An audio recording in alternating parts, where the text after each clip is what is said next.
Hey folks, this is Kyle Kirch, back with another Gig Diaries video. This one's about load in, load out, and all the gear that I've found most useful over the years. Now, some load-ins are pretty easy, straightforward, from the parking lot right to your stage area. Some you gotta travel through a little bit of dirt, maybe across some traffic, up and down some sidewalks, maybe even take an elevator or two. Maybe someone takes you up a steep hill in an SUV. Sometimes you're lugging through the snow, and sometimes high winds and rain. Sometimes you gotta take an aerial tram, and some of your band members don't like it that much. Sometimes you get all the way to a gig and find out that you have to downsize your entire setup to fit in a gondola that's about the size of a shoebox. But it all pays off when you get views like this.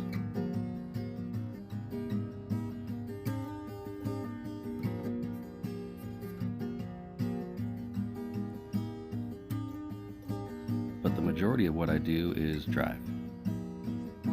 I pack my car full of everything I might need if I'm staying overnight or a weekend somewhere, and I will drive anywhere that people will book me. I've driven as far as Southern California in the matter of 24 hours. It's about a 15-16 hour round trip just for one gig. I've driven all the way up to Oregon and then all the way back down to Coronado for my last tour. And I've gotten to find the hidden gems throughout my state and beyond just by taking gigs in towns that I'd never even heard of before.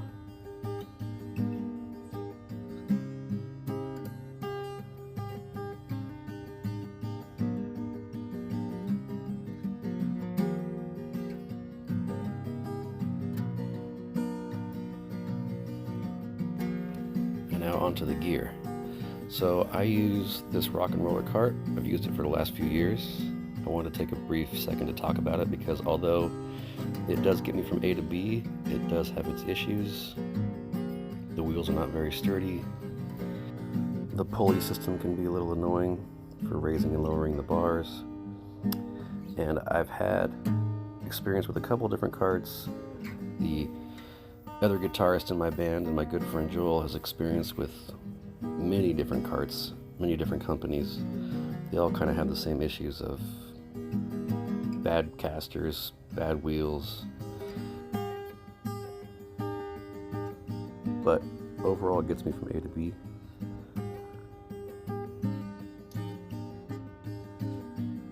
This is the stool that I use. It's got a little backrest.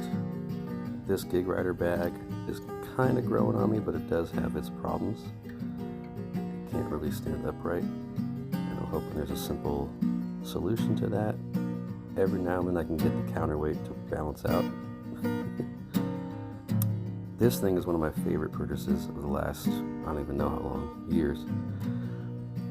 And it's just really great for weddings and events where people are very close to you and might trip on your stuff. And then my pedal board is a Fender Medium, and then I use EBS Golds.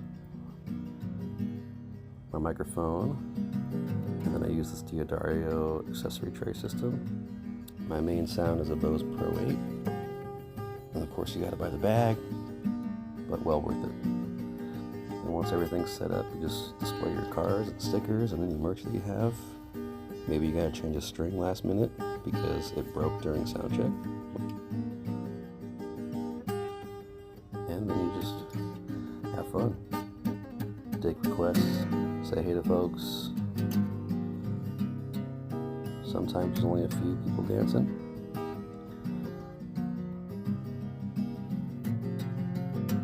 Sometimes you catch their attention.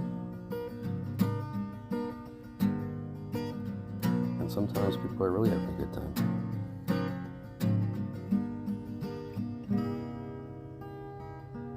Sometimes they're having a really, really good time.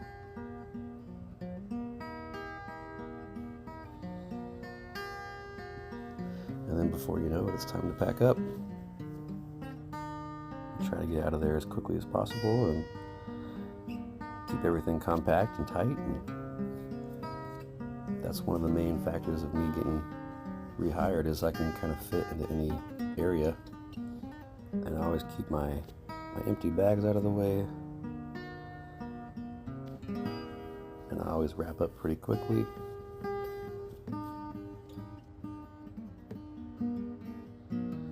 But before you leave, before you get back in the elevator, it's nice to say hey to your friends and the people that you've met along this crazy journey and taking the time to shoot the shit with them.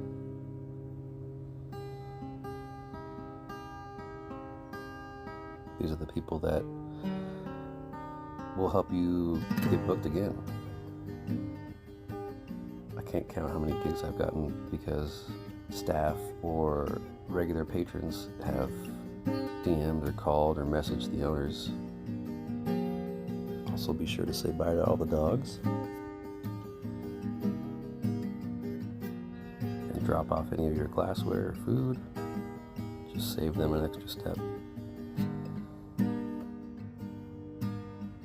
Then you get to do it all again in reverse. Gigging is a hell of a thing. It's the most fun I've ever had. It's the best job I've ever had, but it's also tough. But it's easily the best job I've ever had. Not only working for yourself and making your own schedule, but meeting such great people and getting to do the thing that you love to do.